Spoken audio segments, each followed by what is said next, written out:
नमस्कार, मी मनीषा मेजवानीमध्ये आपलं खूप खूप मनापासून स्वागत आहे। आज मी बऱ्याच दिवसानंतर व्हिडिओ शूट करायला घेतला, कारण की वेळ अजिबात भेटत नव्हता।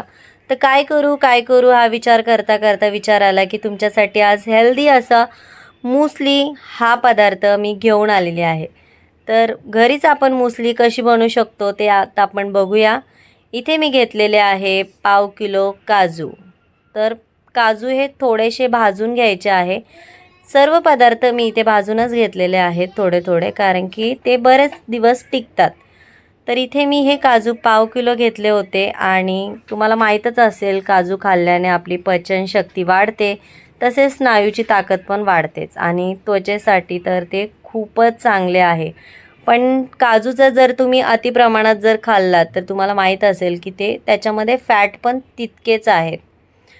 त्यानंतर मी इथे घेतलेले आहेत बदाम पण मी पाव किलो घेतले होते, कारण की माझ्याकडे 1 किलो रोल्टेड ओट्स आहेत। तर इथे मी बदाम पण थोडे थोडे भाजून घेतलेले आहेत आणि तुम्हाला बदामाचं तर माहीतच असेल गुणधर्म काय आहे। बदामामध्ये पण कॅल्शियम असतं, स्मरणशक्ती वाढवते आणि आरोग्यासाठी तर ते खूपच चांगले आहेत। त्यानंतर मी इथे घेतलेले आहेत वॉटरमेलन सीड्स, म्हणजे कलिंगडाचे बी। तर तुम्हाला माहीत असेल की हे आपण म्हणजे काही दिवाळी असेल तिथे आपण हे स्वीटसाठी पण वापरतो। तर बरेच अशी मिठाईमध्ये हे वापरले जातात। तर कलिंगडाच्या बियात पण ह्या हृदयासाठी खूप चांगल्या असतात आणि रक्ताची साखरेची पातळी पण ती नियंत्रण ठेवते। वजन कमी करण्यासाठी सुद्धा ह्या बिया खूप उपयोगी आहेत। तर याला पण मी असं मस्त थोडे थोडेच भाजून घेतलेले आहे, जास्त भाजायचे नाही आहेत। त्यानंतर आपण इथे काळे तीळ घेतलेले आहेत। तिळाचे पण गुणधर्म आपल्याला माहीतच असेल की हे हाडं आणि दातांसाठी खूप चांगले आहेत। खूप मजबूत असे आपले दात पण याने राहतात आणि खूप फायदेशीर आहे ते। आपल्या बघितलं असेल आपण की आजी यांच्या काळामध्ये आपल्याला तिळाचे लाडू वगैरे देतात, तर म्हणून त्यांचे कदाचित दात मजबूत असतील। आता आपण पण असंच कशात ना कशात टाकून आपण सुद्धा याचा उपयोग करू शकतो। त्याच्यानंतर मी इथे घेतलेले आहेत पंपकिन सीड्स, म्हणजेच भोपळ्याच्या बिया। तर भोपळ्यांच्या बियांचा उपयोग फक्त असं नाही आहे की भोपळ्यांच्या बिया असं तुम्ही ती स्मूदी करू शकता, लाडू करू शकता त्याचेसुद्धा, कारण की त्याच्यामध्ये खूप छान फायबर असतं, कोलेस्ट्रॉल कमी करतं आणि त्याच्यामध्ये मॅग्नेशियम असतं। तर तुम्ही या कच्च्या देखील खाऊ शकता किंवा रात्रीच्या पाण्यामध्ये असे भिजवून सकाळी त्याची स्मूदी पण करू शकता। ही बऱ्याच प्रकारे तुम्ही याला उपयोगी करू शकता। असं ह्या सीड्स आहेत आणि याला पण मी असं थोडं थोडं भाजून घेतलं आहे। इथे मी घेतलेले आहे फ्लॅक्स सीड्स, म्हणजेच आपली आळशी जवसाच्या बिया। तर त्याच्यामध्ये सुद्धा तुम्हाला माहितीच असेल की ओमेगा 3 फॅटी ॲसिडचं प्रमाण याच्यामध्ये खूप जास्त असतं आणि यालासुद्धा आपण केसासाठी यूज करू शकतो, कारण की हे खाल्ल्यामुळे केस आपले खूप छान राहतात आणि हे खूप असं हेवी असतं, त्यामुळे हे खाल्ल्यानंतर असं पोट भरल्यासारखं वाटतं। त्यामुळे सुद्धा मी मुसलीमध्ये ॲड केलेलं आहे आणि तुम्ही असे बाकीचं जर असं चटरपटर खात असाल तर त्याचीसुद्धा क्रेविंग ह्या आळशीच्या बियामुळे कमी होते। याला पण आपण थोडंसंच भाजून घेतलेलं आहे आणि याच्यानंतर मी इथे घेतलेले आहेत काळे मनुके। तर हे मनुके तर तुम्हाला माहीतच असेल की हे खूप खिशाला परवडण्यासारखे असतात, जास्त काही महाग नसतात हे आणि शरीरासाठी खूप फायदेशीर असतात। डोळ्यांसाठी खूप चांगले असतात, मोतीबिंदू याने अजिबात होत नाही।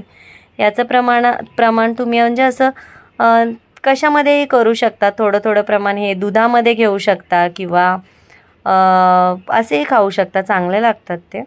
त्यानंतर मी इथे घेतलेले आहेत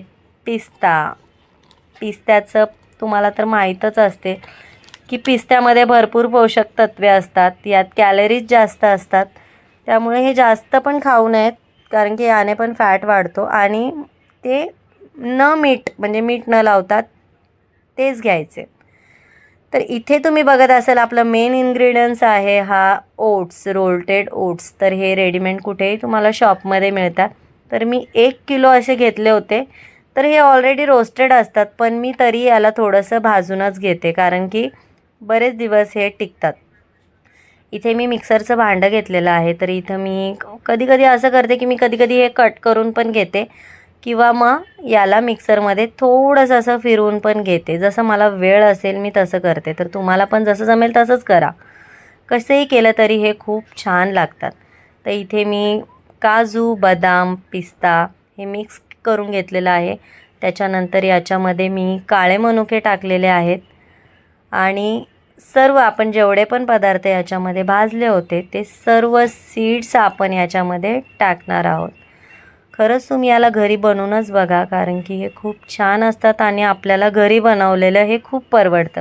बाहेर हे खूप महाग मिळतं आणि त्याच्यामध्ये शुगर असते. तर इथे मी हे चिया सीड मी भाजून नाही घेत, कारण की चिया सीड हे वरूनच टाकलेले चांगले असतात. त्याच्यामुळे मी हे अजिबात भाजत नाही याला.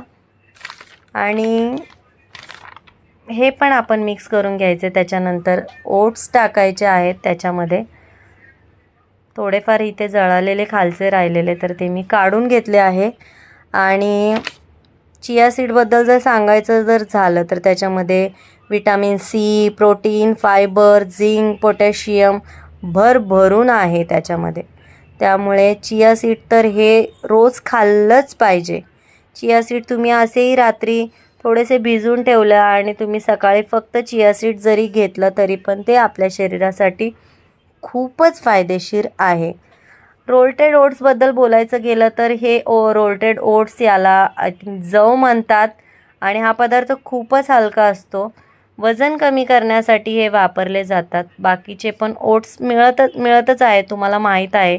वेगवेगळ्या पॅकेजिंगमध्ये मिळतात हे, जे आपण मसाला ओट्स खातो किंवा आपण ओट्सची खीर करू शकतो. तर अशा प्रकारे आपली मुसली बनून झालेली आहे. पण एक गोष्ट सांगायची राहिली की जेव्हा पण तुम्ही याला खाल तेव्हा 15-20 मिनटं आधी दुधात किंवा जसं तुम्हाला खायचं असेल तर 15-20 मिनटं आधी त्याला तुम्ही सोक करूनच खा. अशा प्रकारे आपली मुसली बनून रेडी आहे. व्हिडिओ आवडल्यास लाईक करा, शेअर करा, कमेंटमध्ये नक्की सांगा कशी झाली ती. मनीषा मेजवानीला सबस्क्राईब करायला अजिबात विसरू नका.